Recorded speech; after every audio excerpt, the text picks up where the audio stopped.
La CONAIE califica la respuesta gubernamental como represiva y autoritaria, prometiendo una protesta cada vez más contundente para defender la dignidad y los territorios indígenas.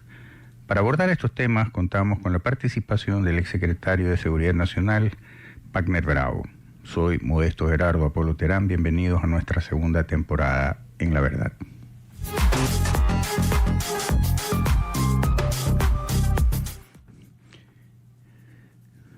Hola. Buen día, señor ex subsecretario Wagner Bravo. Bienvenido a los micrófonos y a las cámaras de Radio Forever.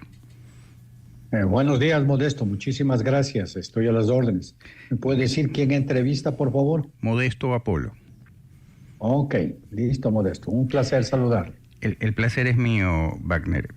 Wagner, me llama muchísimo la atención que las dos últimas masacres carcelarias, la de Machala con 12 PPLs y un guía fallecido y la Esmeraldas con 17 PPL fallecidos, y justamente esta dispersión de las acciones del indigenado, como que parecieran ser, ¿no le parece? Como que parecieran ser para dar la imagen de que el Estado ecuatoriano, en este caso el gobierno del presidente Noboa, no está en capacidad de ofrecer seguridad a la población civil.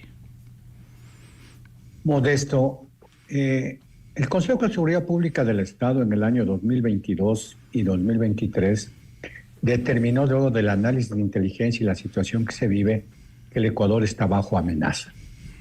Y una amenaza quiere decir que el poder ahora de estos narcoterroristas, terroristas designados por el presidente Noboa, es muy fuerte. Un poder económico que ni siquiera es nacional, es transnacional. Así lo hemos visto con la captura de los bienes de estos que se capturaron en España recientemente. Y está el narcotráfico, sobre el cual no tenemos acción, porque si se siguen plantaciones de coca en Colombia, en Perú y en Bolivia, no tenemos acción. Y eso sería bueno que busquemos cómo internacionalmente se obliga a estos países a bajar esa producción. Y de paso también obligarles a los países consumidores, porque hay una demanda, hay una oferta. La minería ilegal y los actos terroristas. Pero fundamentalmente también el Consejo de Seguridad Pública del Estado determinó de que el Ecuador, la lucha prioritaria contra la corrupción, de una corrupción campante, de una corrupción que sobrepasa los niveles de una convivencia social de cualquier sociedad del mundo, porque en todas partes hay corrupción, no podemos decir que somos nosotros los únicos. Pero esa corrupción que pasó de darle los $5 a la persona para que me ayude, de saltarme de la fila, de no respetar el semáforo, que es parte de la convivencia y de la cosmovisión y cultura de algunos pueblos, y es en este caso del Ecuador, a esa corrupción que pasó de conseguir un cargo público para hacer un contrato y supuestamente recuperar lo que invertí, a llevarme el dinero. Hoy estamos en un nivel de corrupción del terrorismo, de estos grupos internacionales, que con el poder que tienen, económico, social, político, judicial, y lo ha dicho el fiscal encargado ahora, el doctor Toalinga, que no hay institución del Estado que no ha sido premiada. Por lo tanto, la violencia, desde mi punto de vista, se refleja en estas tres amenazas y en alto nivel de corrupción, en donde el país está y nos dejaron en la indefensión, desinstitucionalizado. Y digo en la indefensión porque al destruir el sistema de inteligencia para evitar estas masacres en las cárceles, al destruir el sistema de inteligencia para evitar lo que pasó en el 2019-2022 con este ataque al Ecuador, porque no son protestas pacíficas, o lo que está sucediendo ahora, nos dejaron en la indefensión. Al no haber fortalecido aduana, a las mismas capacidades estratégicas de Fuerzas Armadas, de la policía, nos lleva a esto. Y yo decía en agosto del 2023 que ya iniciamos un proceso de una nueva elección por la muerte cruzada que decretó el presidente Lasso, que no porque llegaba el nuevo presidente, en este caso el señor Noboa, se iba a solucionar los problemas. Estos son problemas estructurales. Y al problema estructural hay que darle solución estructural y de largo plazo. Había dicho que al inicio, cuando recién se tomó la decisión de militarizar las cárceles, que cuando se declaró el conflicto interno armado, cuando se declaró terroristas, en la coyuntura era lo que se debía hacer, porque había que demostrar el crimen internacional que no nos íbamos a dejar, que los ecuatorianos, no el gobierno, estábamos en pie de lucha. Pero la pregunta que tenemos que hacernos es, a partir de ahí, ¿se realmente ha fortalecido las instituciones para que cada uno cumpla su rol? Yo creo que no. Y es lo que nos está pasando en el SNAI. Simplemente militarizamos, pensamos de qué es la solución, pero el sistema no es cuestión de tenerles presos a los delincuentes o a las personas que han cometido una inconducta justiciada por el Código Orgánico Integral Penal y que están privados de la libertad. Es un sistema de rehabilitación. Es un sistema de rehabilitación. Y hoy, pues, todo se confabula. Y desde luego que no solamente es la protesta por el diésel, en cambio, en las otras protestas que tenemos ahora. Si el señor Vargas le dice al señor Arauz que él ya es presidente de un Estado plurinacional, hay una sola nación, Modesto, el Ecuador, que la Constitución dice somos pluriculturales. Claro, la cultura montubia, por ponerlo así, es diferente a la afro, a la cultura afro, yo ponía el ejemplo a los carchenses o a los cuencanos o a los rojanos o a los del oriente, pero somos una sola nación. Entonces, la desestabilización ya no tiene nada que ver con el asunto del diésel, sino que yo necesito vivir en anarquía. ¿Y quién necesita vivir en anarquía? El crimen organizado, el socialismo del siglo XXI. ¿Por qué no le digamos correístas? ¿Por qué le hemos dado el aval de que es el señor Correa? El señor Correa creo que está muerto políticamente y también, si es que viene, será justiciado por la Código Orgánico Integral Penal, sino porque hay un movimiento de izquierda del socialismo que nos quiere llevar a Cuba, Nicaragua, Bolivia, Venezuela, y que no permiten que los ecuatorianos tengamos otro horizonte. Yo creo que la primera votación del presidente Noboa en octubre del 2023 y la última de este año, determina que los ecuatorianos no queremos un socialismo. Entonces, ¿por qué el 7%, de acuerdo al último censo del movimiento indígena de población de 17 millones de ecuatorianos, quiere imponernos su norma? Quiere imponernos su norma. Y ahí es cuando comienza el caos y la anarquía. Y que no es espontáneo, Modesto. Si el mismo señor Vargas dice que está recorriendo toda la Amazonía para que pleguen, si hay videos en que dicen, oigan, ciudadanos, pleguen, o sea, cuando a mí me afectan en algo, que eso lo determina, ¿cierto? Eso es espontáneo, porque si yo mañana, con respeto Modesto, te afecto a ti, tú reaccionas inmediatamente porque te están afectando. Por supuesto. Pero no estás esperando después de que algo te afecte, después que alguien te venga bien. Si te están afectando, ¿por qué no protestas? Eso quiere decir que lo que se quiere es buscar la inestabilidad, Modesto. Es correcto. Wagner, como estratega, ya hablando en temas estratégicos, bien manifiesta que esto responde a un tema del socialismo del siglo XXI, de la izquierda extrema. Ya sabemos, Vargas, a través de su libro El Estallido, que él pretende llegar al poder a través justamente de la anarquía, de la violencia y tal. Pero haciendo la diferencia, la comparativa entre el 2019, 2022 y ahora, pareciera ser que estamos en distintos escenarios. Antes era una sola masa yendo a Quito, destrozando Quito, etcétera, etcétera. Pareciera, de hecho, se dice que según cálculos del Banco Central en el 2022, tuvo que invertir la CONAIE, por decirlo de alguna manera, cerca de $13.600.000 en esos 17 días para movilización, alimentación, etcétera, etcétera. El perjuicio para el país fue $1.500.000. Ahora están dispersos.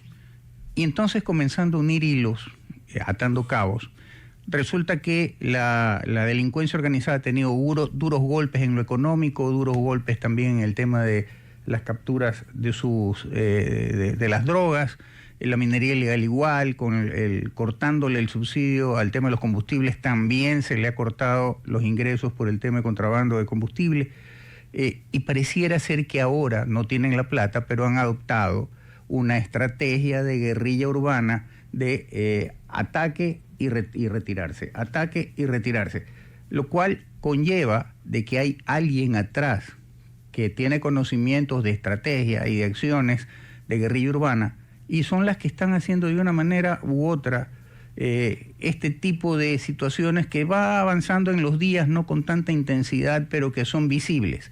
Yo quisiera saber en base a su criterio, a su experiencia, Wagner, luego del corte comercial, si estoy equivocado o no en el análisis y de una manera u otra, si justamente quienes están aupando este tipo de situaciones son los movimientos extremos de izquierda en lo político y por otro lado los que están siendo golpeados en su economía delincuencial, las organizaciones delincuenciales, luego del corte comercial.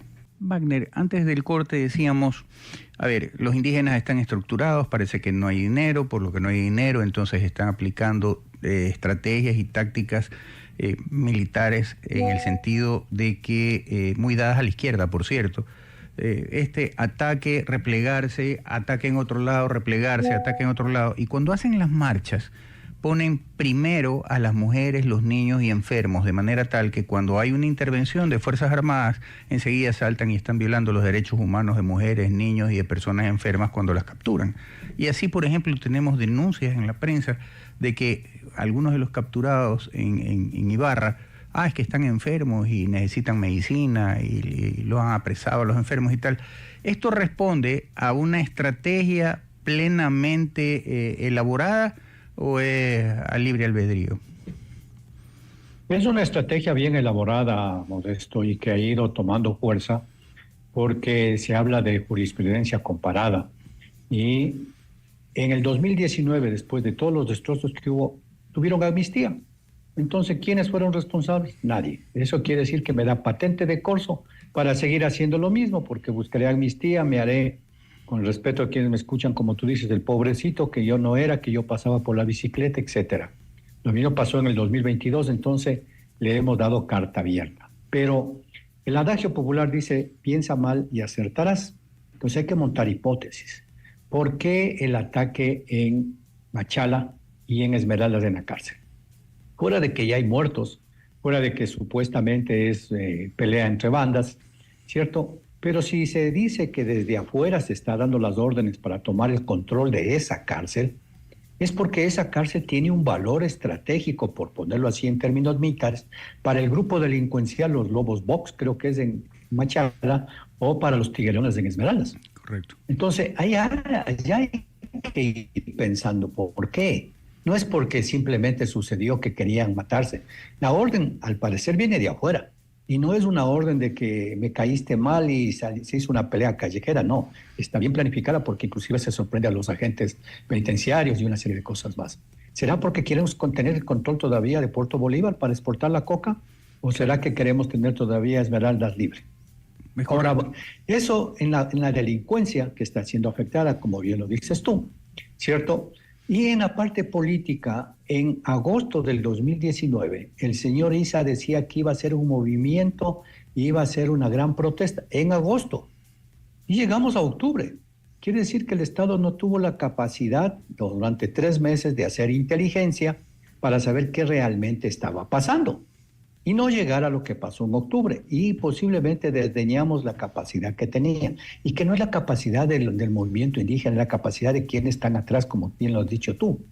Entonces, en este caso, también otra hipótesis es que vamos posiblemente a una consulta popular y lo primero que se va a aprobar fuera de la constituyente va a ser el regreso posiblemente a las bases militares, a pesar de que hoy día escuchaba de que va a haber otras 7 preguntas que, de ser así, van a entrar en vigencia inmediatamente antes de que haya una nueva constitución. Y eso afecta a los intereses de los grupos delincuenciales, de los políticos. Si hablamos del socialismo del siglo XXI, estamos pensando de que ellos están perdiendo poder, entonces tenemos que seguir en vigencia. El señor Issa perdió ya la presidencia de la CONAIE y se inventó de que le estaban siguiendo. Y tiene la capacidad tal de poder capturar a 3 policías y hacerles justicia indígena. ¿En qué país estamos viviendo? Hay una sola nación. Pero no tiene la capacidad ahora de detectar de que unas personas que estaban en Otavalo, que hablan diferente, que se visten diferente, estas 2 personas venezolanas que posiblemente son del Tren de Aragua, estaban infiltrados. Entonces ellos son parte, están confabulados. ¿De dónde viene la plata? Me pasaban anteayer una noticia de que en la minería del sur del país le están pidiendo a los mineros plata para la protesta, ¿cierto? De que ellos funcionan con las ONG, muchas son buenas, otras son malas, de que el socialismo no quiere salir de aquí. ¿Dónde está esa mano oscura? Entonces, realmente atrás hay un poder que quiere estar vigente, que no va posiblemente a votar al gobierno, pero sí está molestando y quiere lograr sus propios fines, ¿cierto? Y en esto están grandes delincuentes del tráfico de combustible, del tráfico de personas, de la minería ilegal. Y otra hipótesis, Modesto, en este momento deben estar en la sierra sur y norte más o menos unas, qué sé yo, entre policías y militares, tal vez unos 10.000 hombres cuidando. Quiere decir que se dejó abandonando la lucha contra la seguridad en las provincias de la costa. Se debilitó. ¿No será que en este momento aprovechan los narcotraficantes para pasa la gran cantidad de droga para sacarla antes de que se termine este paro? O sea, todo es confabulado, todo es perfectamente planificado. Por eso yo digo, los títeres hoy nuestros, esos 22, ahora parece que son 37 grupos terroristas, son criollos. Hay un poder internacional de un negocio de la oferta que da de cocaína a los países vecinos y de los que demandan la coca, que son los consumidores, y en la mitad están los negociantes. De ahí vienen las armas, los explosivos, el lavado de dinero, las estrategias, etcétera, etcétera, etcétera. Y lo peor de todo es que, por eso creo que yo sigo pensando en la indefensión, el mejorar el sistema de inteligencia no es de la noche a la mañana. Primero se necesitan muchísimos recursos y en segundo lugar también mucho tiempo. Pero todo esto nos debe llamar la atención a dónde quieren llegar. Vamos a una constituyente, hagamos paro. Pero si la seguridad dice que es, de acuerdo a las encuestas, de la primera preocupación de los ecuatorianos, deberíamos nosotros buscar qué de malo tiene la Constitución para no permitir una buena seguridad. El artículo 3 dice seguridad integral. Entonces, para esos artículos, analizarlos bien y cambiarlos. Y luego de eso, no estoy muy de acuerdo con el estatuto del presidente, que dice que un asambleísta por provincia. Porque muchos expertos en política dicen, vamos a tener lo mismo. Deberíamos tener expertos con experticia, redundando, en cada tema que tiene el problema el país. O sea, necesitamos de un experto en salud, que tenga la ciencia, el conocimiento, que haga legislación comparada con lo que sucede en otros países y que tenga la experiencia de nuestra realidad, para que analizando cuál es la causa de los problemas que tenemos en salud, él en la constituyente ponga los artículos y cómo el sistema de salud debe manejar.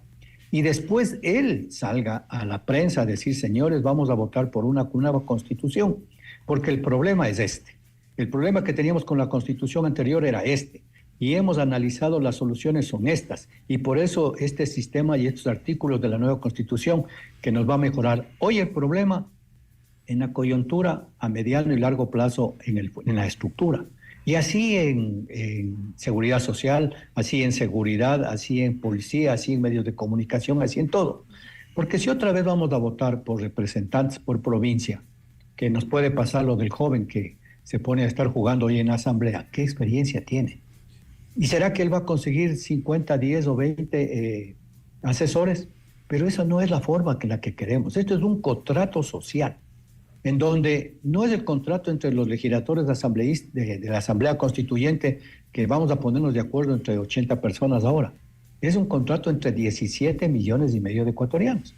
Entonces, el Ecuador sigue desinstitucionalizado, no hemos fortalecido la cultura política, no hemos fortalecido la cultura de seguridad. Con esto, esta entrevista y con lo que pueda seguir, yo no soy experto ni dueño de la verdad, pero vamos dando puntos de los que podemos mejorar la cultura de seguridad. No tenemos realmente una conciencia social de la fuerte resiliencia que tienen los ecuatorianos ante enfrentar todos los problemas. Aprovechemos eso. Yo decía hace un poco tiempo, Modesto, le ganamos a Argentina. Cuando íbamos al partido con Argentina hacíamos el campeón del mundo, no sé cuántas veces campeón mundial, es un monstruo. Y yo recuerdo hace 30 años eran 8-0, 6-0, 7-0. Y le vencimos. Jugaron 11 personas en la cancha, pero en la televisión y en la radio estábamos jugando 17 millones y medio. Claro. Ahí nos pusimos la camiseta. Y si ante el fútbol podemos hacer eso, ¿por qué hoy que tenemos problemas graves de seguridad, de falta de trabajo, de minería ilegal, de falta de salud, de educación, por qué no seguimos con la camiseta tricolor los 17 millones de ecuatorianos? Porque este no es un problema del gobierno. Este es un problema de todos. La opinión pública dice que tiene mucho valor. Opinemos, hagamos una crítica sana, no la malsana que destruye. Y evitemos que hoy este movimiento indígena que está confabulado con el terrorismo, yo creo que sí, porque de dónde vienen los recursos y los actos vandálicos, sí, haga de las suyas y vuelva a tener otra vez la patente de curso para destruirnos. El derecho mío está siempre presente y ese no puede ser avasallado por el derecho de otra persona que cree que me debe impedir caminar, que me debe, dice, bloqueemos para que no coman. ¿Cómo es posible eso? En el siglo XXI, de ecuatorianos que somos amigos, tomando en cuenta una cosa que es importante, Modesto. Los ecuatorianos que estamos afiliados al Seguro Social General o el DISPA también y el ISPOL, aportamos para la seguridad social del movimiento campesino. Sí. ¿Cierto? Para el Seguro Social Campesino. Les estamos apoyando y ellos están en contra de nosotros. Entonces, también tiene que haber un liderazgo fuerte para sentarnos, negociar, conversar. Hoy el gobierno ha hecho unas estrategias, me parece claras, coyunturales. Movió la presidencia de la Tacunga, medio que les cortó, y también la vicepresidencia a Otavalo, pero en Otavalo se está saliendo las manos. Hay que solucionarlo rápidamente.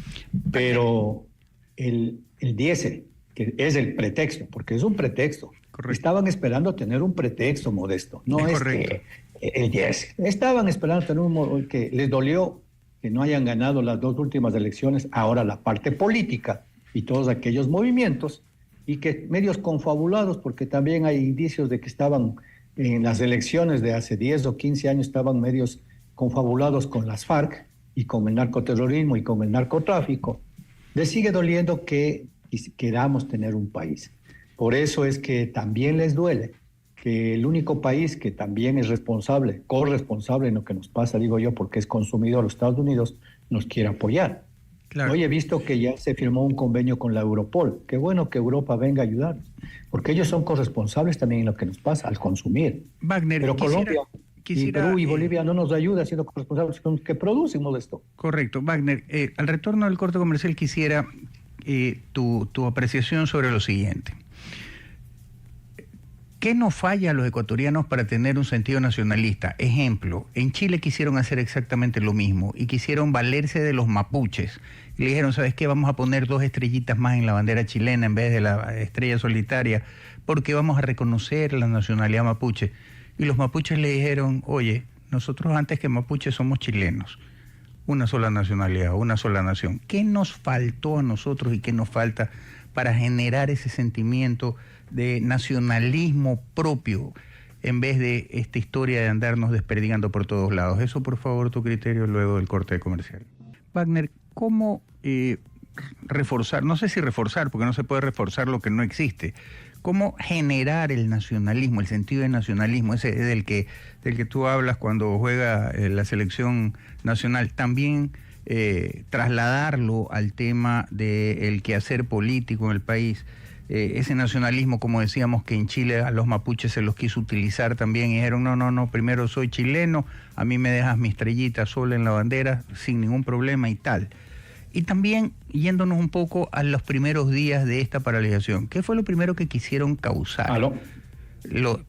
Hola. ¿Sí me escuchas, Wagner? Wagner. Ahí sí, Modesto. Perfecto. Lo que decía es que cómo generar este sentimiento de nacionalismo, el mismo que tenemos cuando está jugando la selección, pero trasladarlo al tema político, ¿no verdad? Y por otro lado, si vemos los primeros días de esta paralización, ¿qué fue lo primero que quisieron causar los de la CONAIE? Es decir, abastézcanse porque van a haber carencia de alimentos. Claro, bajo ese esquema, quienes querían que se haga desabastecimiento es la misma población desesperada, dejando vacíos los mercados y tal, entonces claro, desabastecimiento. Pero por otro lado, el hecho de que cómo hacerle tomar conciencia al resto de la ciudadanía que el desabastecimiento no se da por el precio, por haber eliminado el subsidio al combustible, sino que se da porque esta gente interrumpe las vías, se veían cómo botaban papas a al lado de la carretera, impedían el ingreso de los camiones a los centros de abastecimiento. De hecho, en los supermercados ciertos productos agrícolas estaban mucho más baratos que en el mismo mercado. ¿Cómo poder hacer tomar conciencia a la gente de que no es por la medida del diésel, sino que ellos están provocando el caos, ellos están provocando el encarecimiento de los víveres, ellos están explotando a la ciudadanía a la larga, a la que dicen defender? Modesto, esto tiene una larga historia. Hablemos de lo que se ha dicho, los terratenientes de la sierra y los agroexportadores de la costa.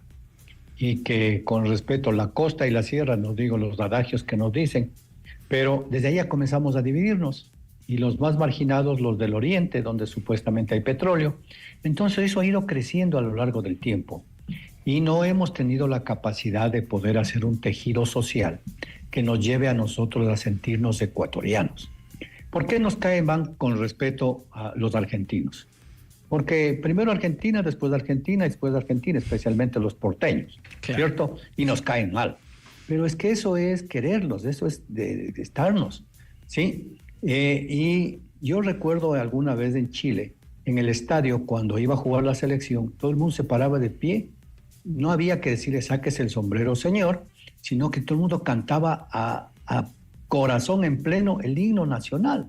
O sea, para sentirse parte de esto.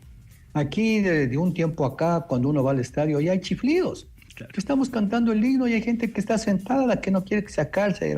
O sea, ¿qué respeto tenemos? Si hablamos de la Pachamama, hablamos de la Madre Tierra, pero si no la queremos y no la respetamos. Entonces, poco a poco nos fuimos dividiendo, inclusive que el presidente sea de la costa y el vicepresidente sea de la sierra. Esto está dando una demostración de que estamos divididos, después que el norte y que el sur. Y entonces, y por ahí viene el movimiento indígena que vive en el ostracismo cerca de 500 años, y que somos los más pobres y que no queremos salir. Pero el otro día salía, como bien lo dices tú en las redes, un ingeniero, creo, de descendencia indígena que decía, yo soy ingeniero, yo tengo buenos cargos, yo he podido estar, yo quiero seguir trabajando. Y si no, veamos al Mushuruna, ¿cierto? El Mushuruna ahora con el ponchito, como lo dicen, inclusive en la parte deportiva, ya es a nivel internacional, que haya ganado y haya perdido, pero pasó. Entonces, ¿qué nos ha unido a lo largo del tiempo? Nos unía el problema que teníamos con el Perú. Correcto. Porque recordemos que pasó en 1981, con lo que para mala suerte perdimos en 1941 y que nos dejó con una gran desazón. Pero el presidente Roldós decía el Ecuador que tendrán que arrancarnos. Ese es el sentimiento de la patria. Y pasó en 1995 con las palabras de un paso atrás y estaban todas las banderas. Y en el 81 y en el 95 los ciudadanos que se subían a los buses, a los camiones, querían ir a la frontera a defender su patria. Pero se acabó eso y como que nos quedamos en el aire. Y aparece el internet, las redes sociales y nos aculturizamos. Netflix dice que lo que más se ve ahora, ¿cierto? Es El patrón del mal, Sin ciegos no es paraíso, El sicario, etcétera, en donde los jóvenes que no tienen una muy buena formación quieren parecerse al delincuente. Inclusive las películas que vienen de los Estados Unidos de las cárceles, el héroe es el delincuente que se quiere escapar y todo eso, y queremos sentirnos parecidos. O sea, es una locura. Entonces ahí viene el sistema educativo. Pero si hace, creo que ya 15 años, nos quitaron la cívica. Sí. No había que vivir de la tristeza de la pérdida del territorio en el 41, pero le quitamos al derecho territorial para saber cuáles son nuestras raíces, ¿cierto? Hoy es el día de la bandera nacional.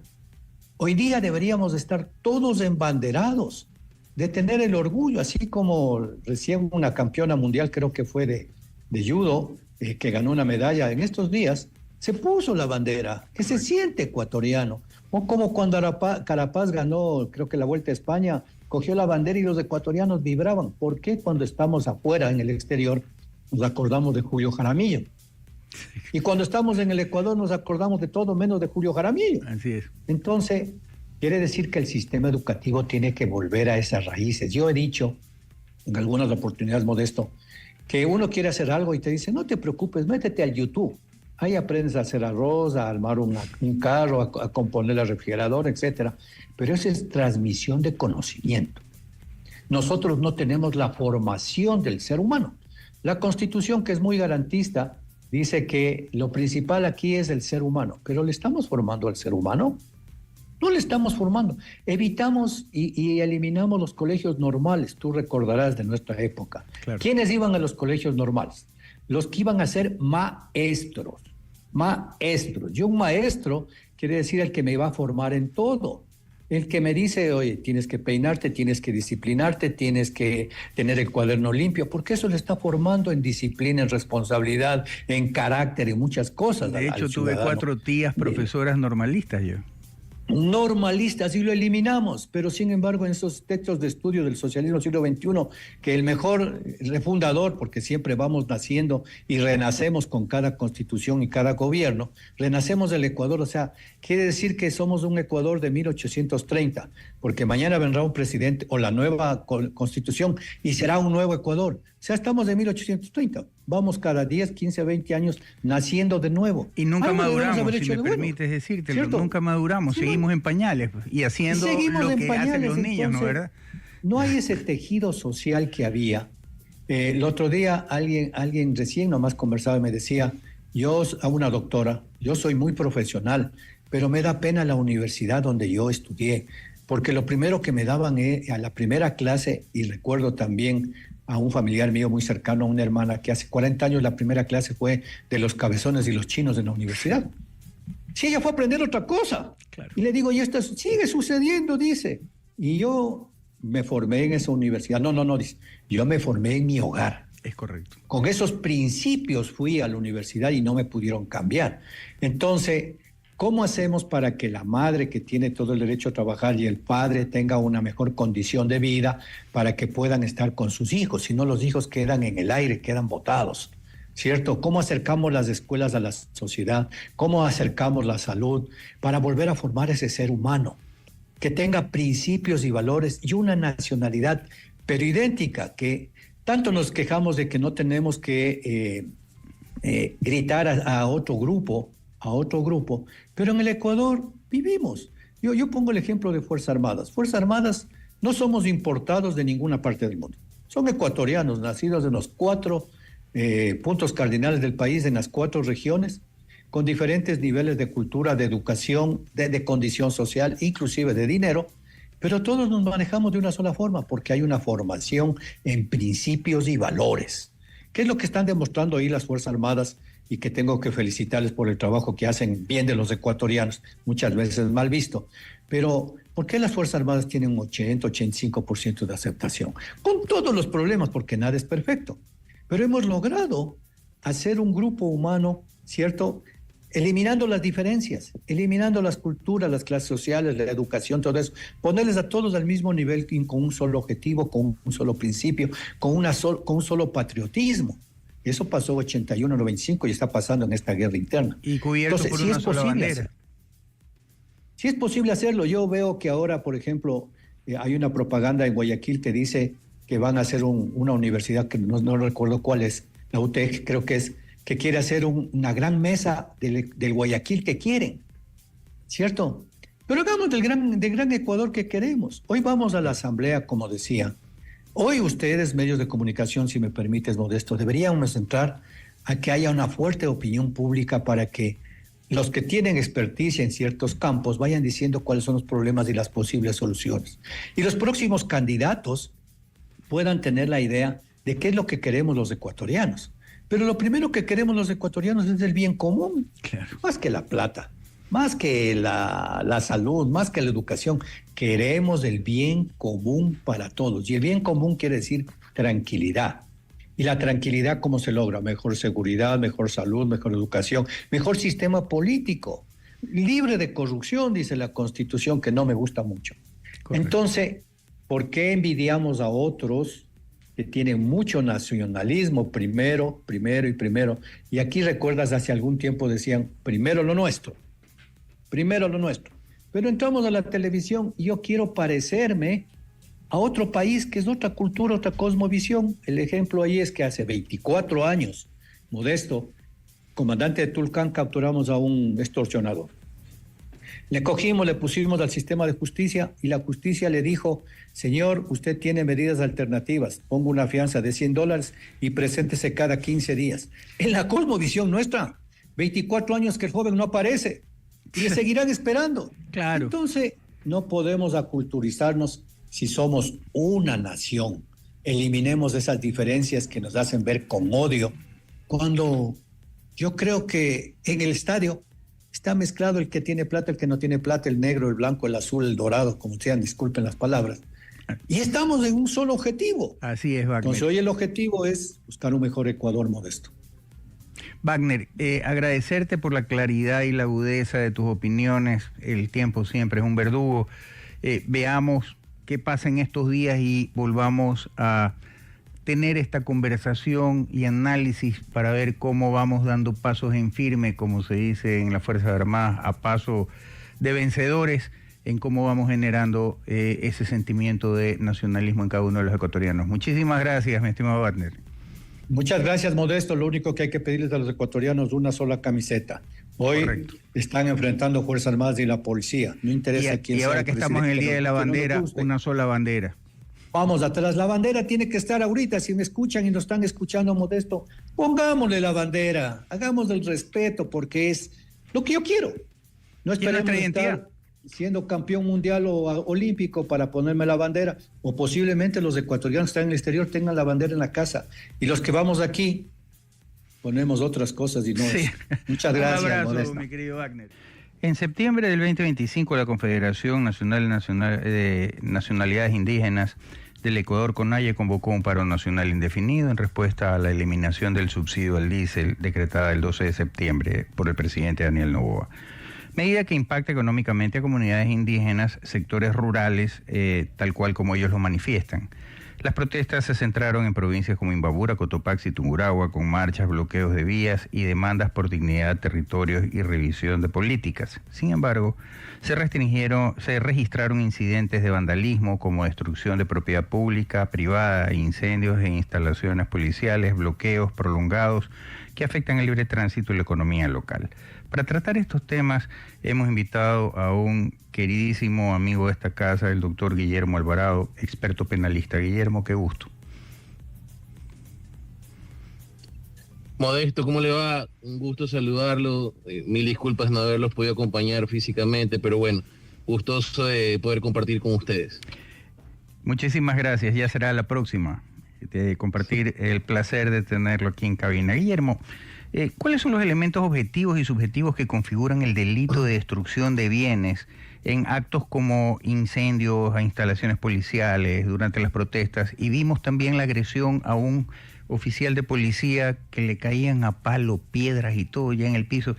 Esto no es lo que se denomina, o estamos equivocados, protesta social. Esto es un acto de vandalismo, incluso un intento de asesinato.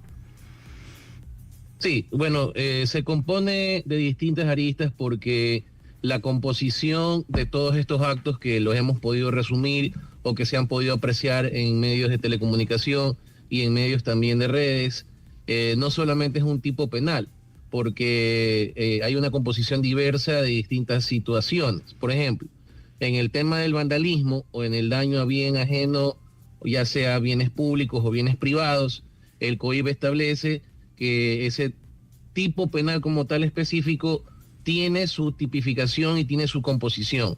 Básicamente, el verbo rector en este tipo de delitos sería el hecho de destruir, tener la intención de dañar el bien, y hay una subdivisión de hechos que agravan este tipo penal.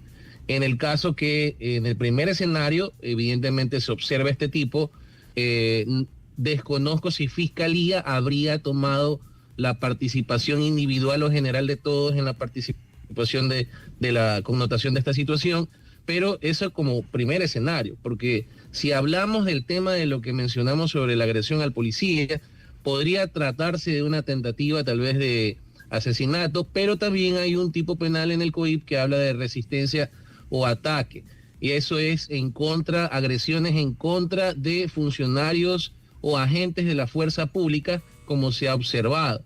Entonces, esa composición de tipos es muy diversa, pero hay una tipificación para cada uno.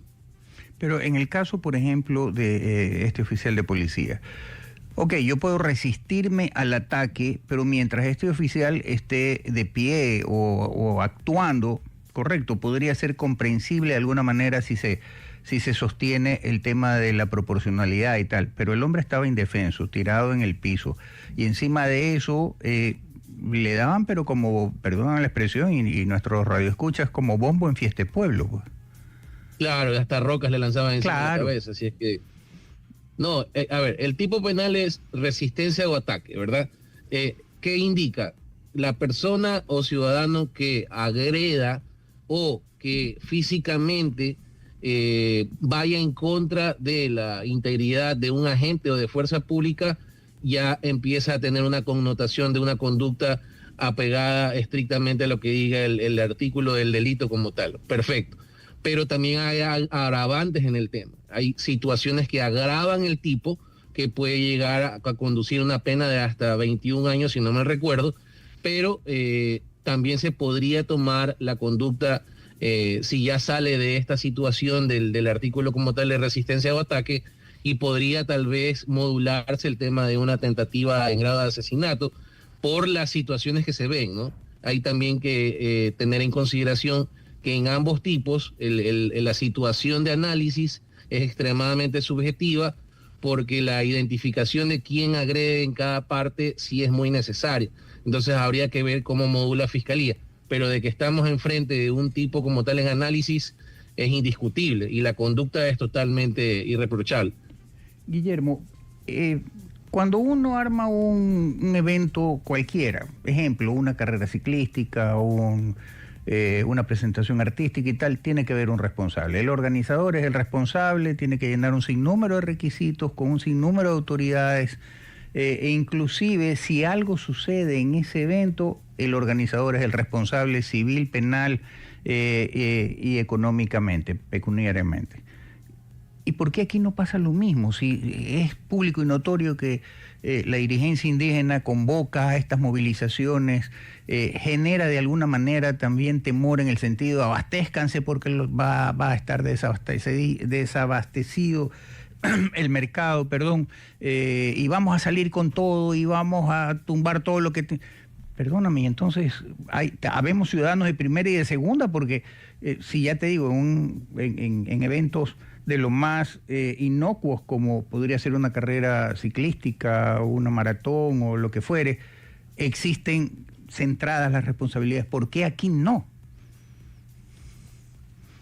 A ver, ese tema es muy, muy importante analizar desde una perspectiva, ¿no? Para empezar, la premisa de que la ciudadanía en general tenga derecho a manifestar su inconformidad frente a alguna situación política o social, la Constitución de la República nos da ese derecho como tal. Eso es irrefutable, pero obviamente manteniendo las normas estrictas de las conductas para que no se desapegue esa situación que ocurra.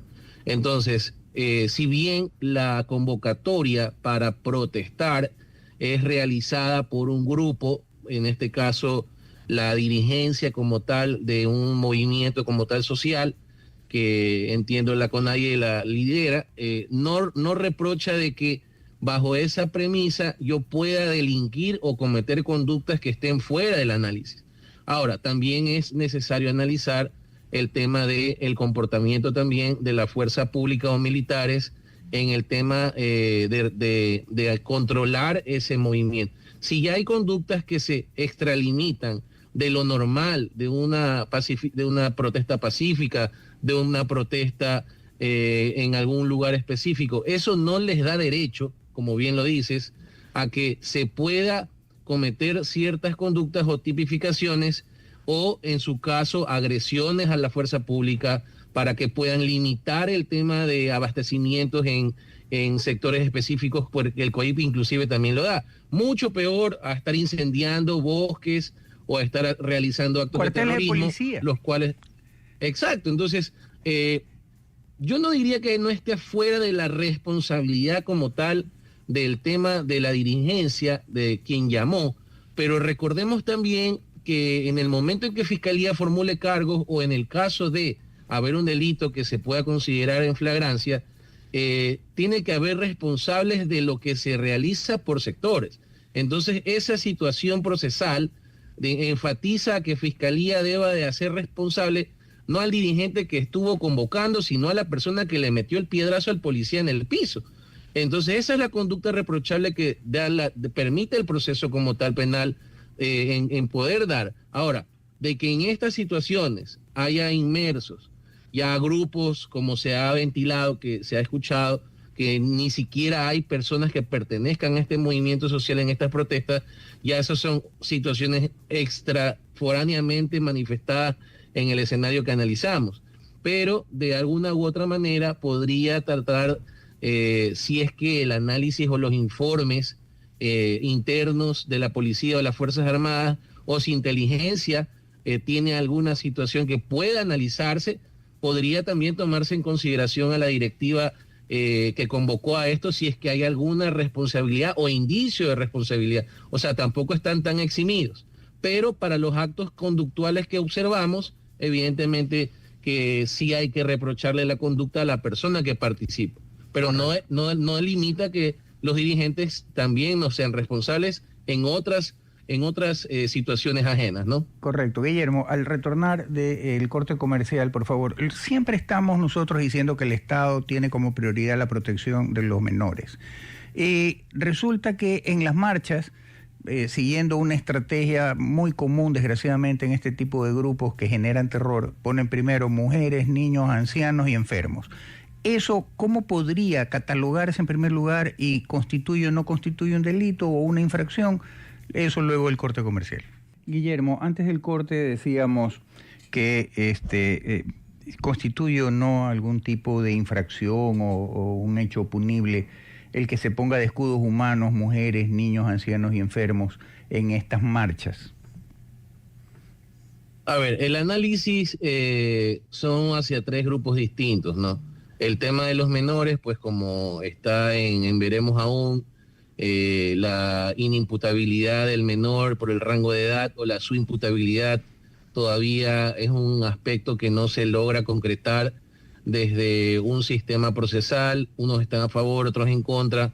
Si bien es cierto, el procedimiento para juzgarlos es distinto actualmente que a las personas adultas o a quienes se considere mayores de edad, no deja de ser menos cierto que un hecho reprochable como una conducta, como de los tipos que nos hemos referido, si es que se llegase a comprobar en acto flagrante o no en estas manifestaciones, si es que se los responsabilizaría directamente, no hay ningún indicio para que no puedan ser en ese sentido procesados de acuerdo a como la norma lo indique por ser menores.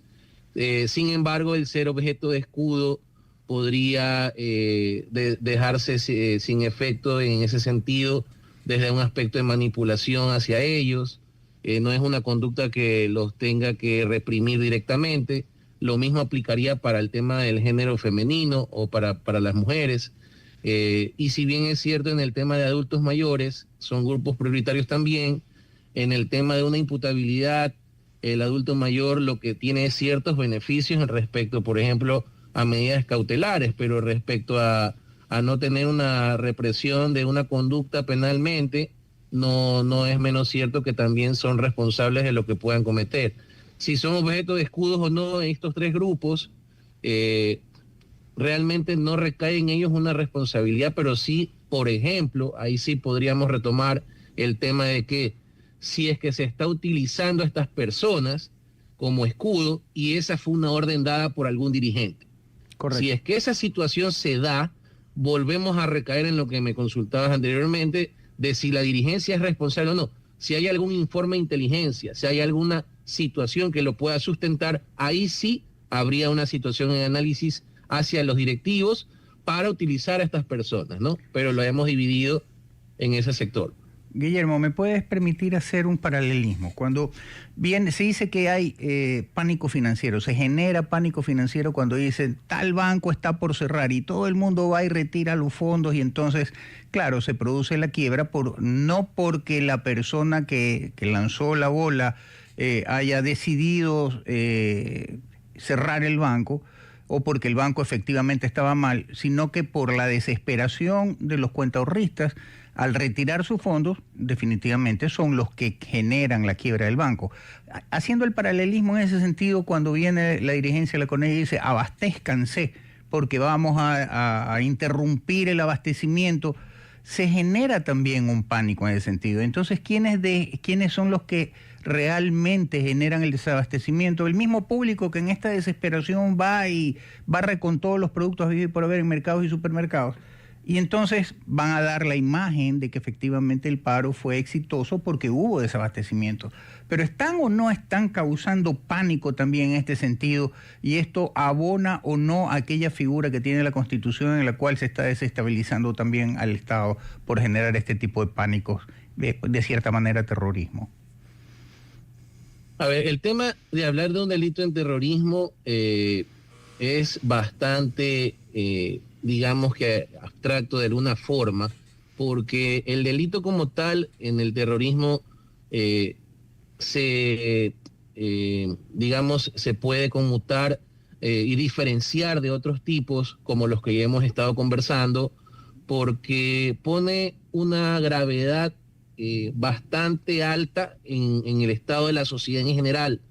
¿Ya? Ahí hay una gran diferencia en el tema de lo que acababas de mencionar, el tema de poner sobre alerta o en alerta o llamar de pronto la atención de cierto grupo o de cierta sector en el país, no se conmuta al tema como tal del delito en terrorismo. Juega una línea importante, no puedo decirte que no se asemeje, tal vez, pero ahí está tal vez también el manejo de la dirigencia, la experiencia, la sapiencia de no transmutar esta línea, para no alertar o para no agravar la situación o para no llevar a un posible cometimiento más allá de simplemente ser un tema de, ojo, esto se va a poner más grave, somos masa, somos el escenario que nos vamos a llamar la atención.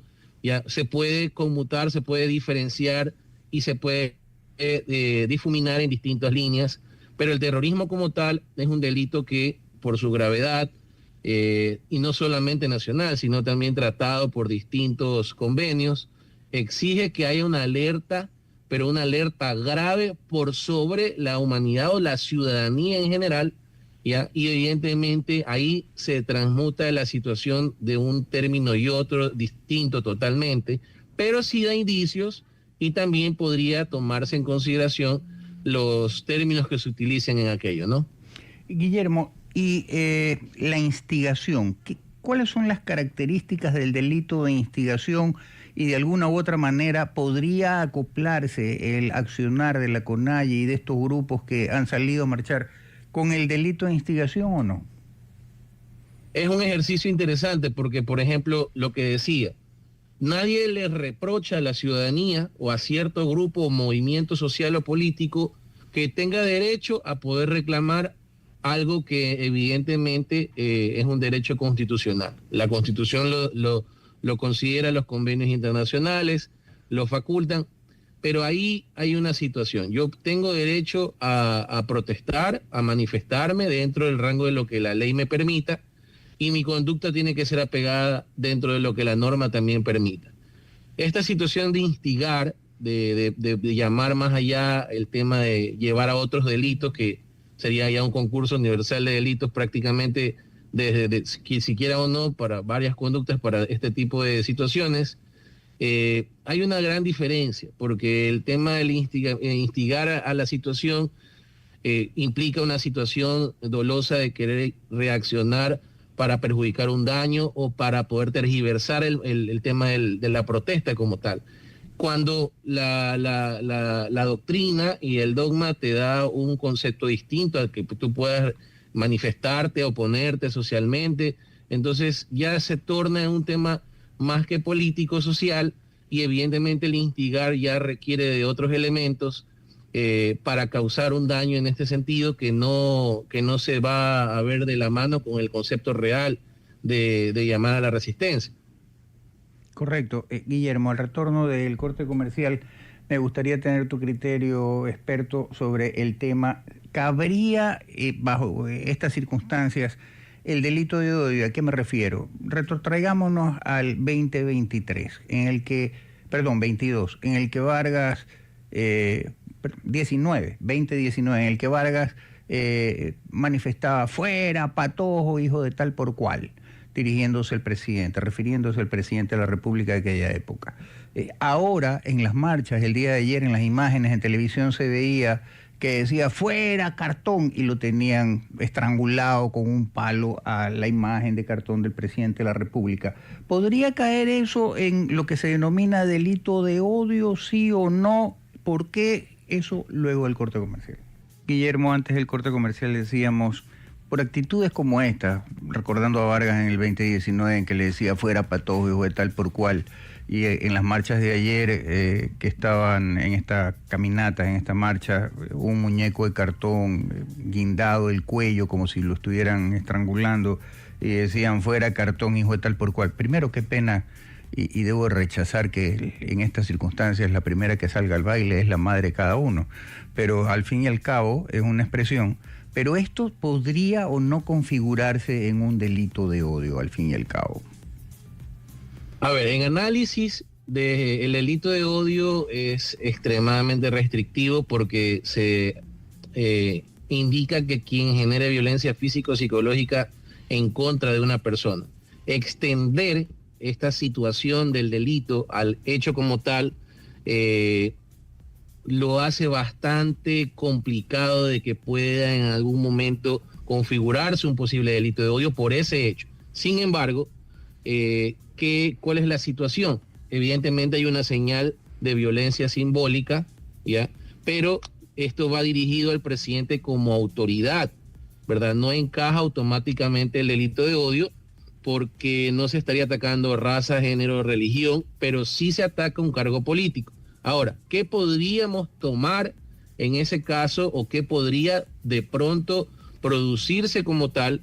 No tal vez un delito de odio, pero sí podría haber amenaza o injuria o de pronto hasta atentando contra autoridad pública que sí podrían ser objeto de pronto en análisis para poder abrir una investigación en estos hechos como tal reprochables.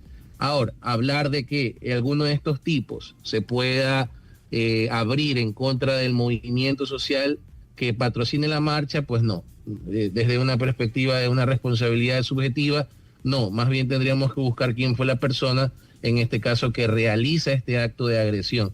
Pero el delito de odio transmuta en una gravedad mucho más fuerte y por lo pronto, bajo estas premisas que estamos analizando, podríamos ver los otros tipos que acabo de mencionar, que se apegan más.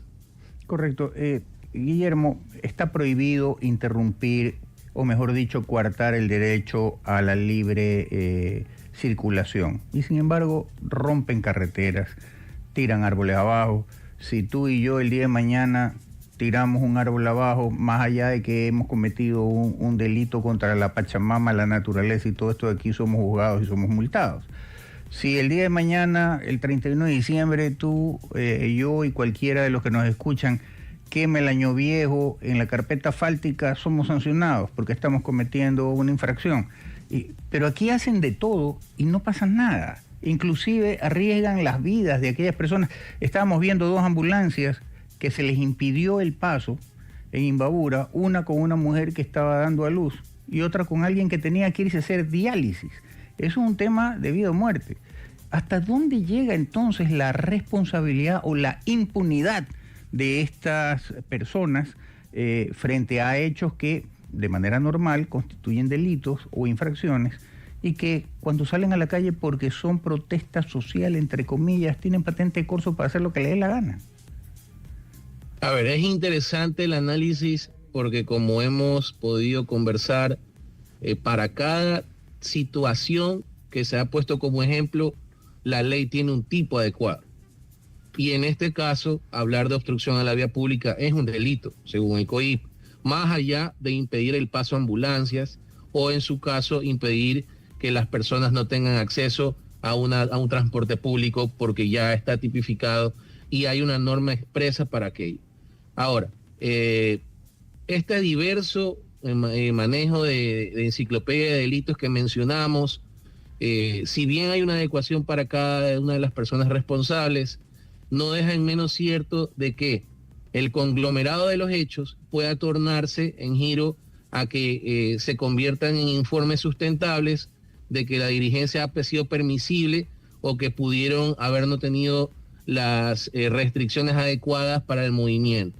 Y ahí podría verse afectado de una u otra forma quienes estuvieron a cargo de la movilización, las organizaciones como tal o los organizadores como tal, y habría que investigar de fondo para que ya se maneje este tema de una u otra manera, de forma restrictiva, y ya impedir que vuelvan a cometerse estas conductas.